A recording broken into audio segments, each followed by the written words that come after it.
বিদেশি হাতে বন্দর পরিচালনার নতুন সম্ভাবনা নাকি জাতীয় নিরাপত্তার ঝুঁকি?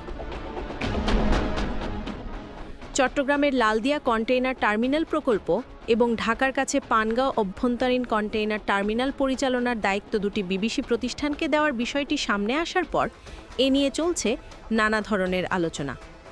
দীর্ঘমেয়াদী এ চুক্তি করার ক্ষেত্রে অন্তর্বর্তীকালীন সরকার তাড়াহুড়ো করল কিনা এমন প্রশ্ন সামনে আসছে।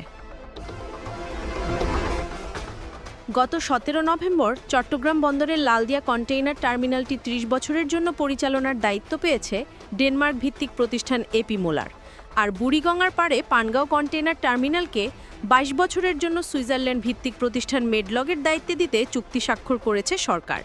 তবে সবকিছু ছাপিয়ে এখন শুরু হয়েছে লাভ ক্ষতির হিসাব। এদিকে চুক্তির শর্তগুলো অপ্রকাশিত রেখে বন্দরের দায়িত্ব বিদেশিদের তুলে দেওয়া হলে জাতীয় নিরাপত্তায় হুমকি বলে মনে করেন গণসংহতি আন্দোলনের প্রধান সমন্বয়কারী জোনায়েদ সাকি।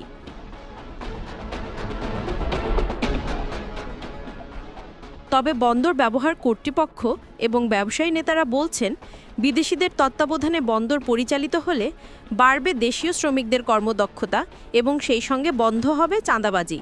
এতে করে ব্যয় কমবে রপ্তানিকারকদের।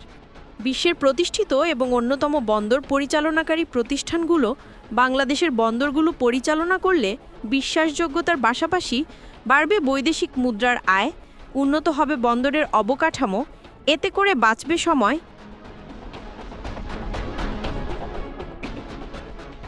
এমনটাই দাবি করলেন মেডলগ বাংলাদেশের ম্যানেজিং ডিরেক্টর। তবে দেশের উন্নয়ন এবং শ্রমিক দক্ষতা বাড়ানোর নামে যেন দেশবিরোধী কোনো চুক্তি না হয়, এমন প্রত্যাশা বিশেষজ্ঞদের। প্রিয় দর্শক, বিষয়টি নিয়ে আপনার মূল্যবান মন্তব্যটি কমেন্ট করতে ভুলবেন না। পরবর্তী আপডেট পেতে চ্যানেলটি সাবস্ক্রাইব করে আমাদের সাথেই থাকুন। ধন্যবাদ। এসকে টিভি বাংলা, সাথেই থাকুন।